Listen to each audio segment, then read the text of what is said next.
With its geographical position, Mediterranean climate, and fertile lands, Morocco has all the right ingredients for a varied and healthy diet. The nation's cuisine is a colourful mixture of tradition and a little bit of theatre.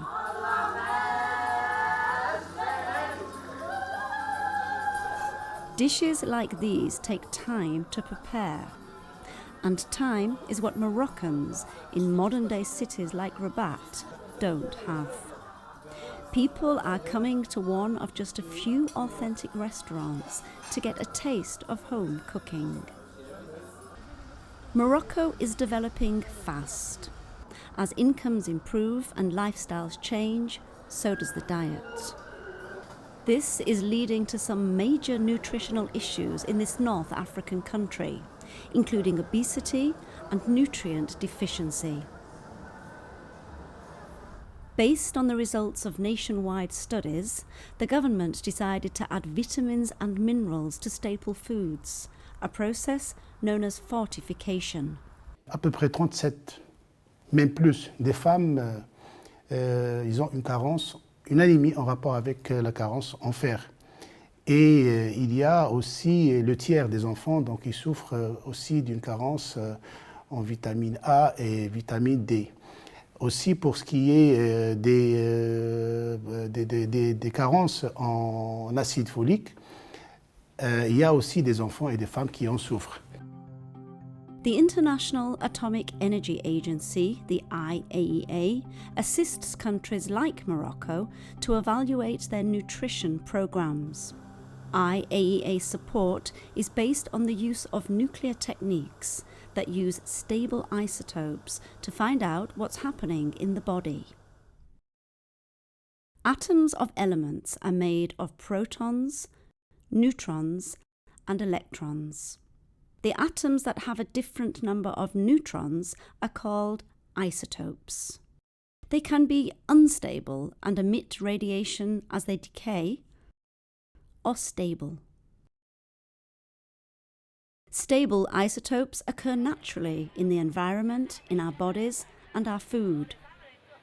They pose no health risk and can be used for studies in people of all ages.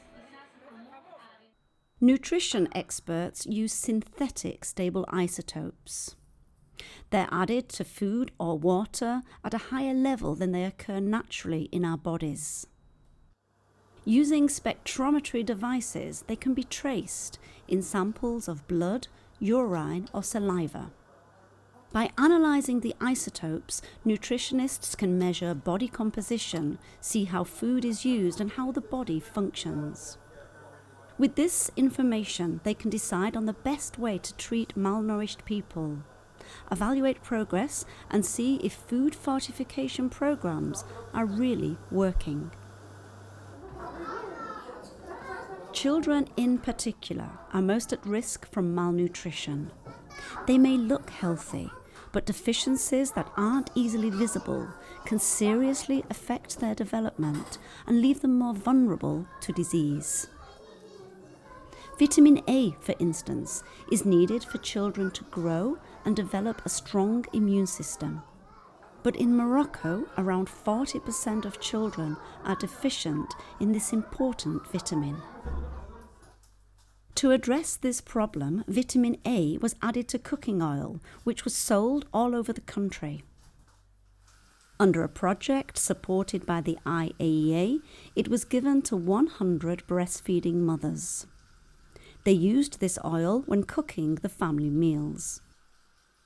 The aim of the study was to measure the amount of vitamin A transferred from the mothers to their babies during breastfeeding.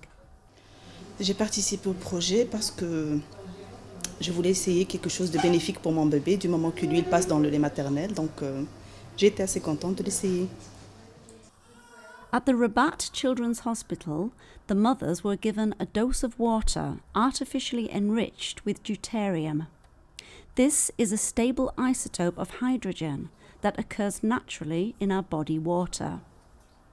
It mixed with the water in the mother's body, including her milk, which is nearly 90% water. Saliva samples were collected from the mothers and babies over a 2-week period. The samples were brought to the National Nutritional Research Institute in Rabat. The centre works closely with the IAEA and uses stable isotope methods for its research. Les techniques nucléaires donnent des informations beaucoup plus précises, ou disons plus précises, que les techniques conventionnelles ne peuvent pas nous fournir.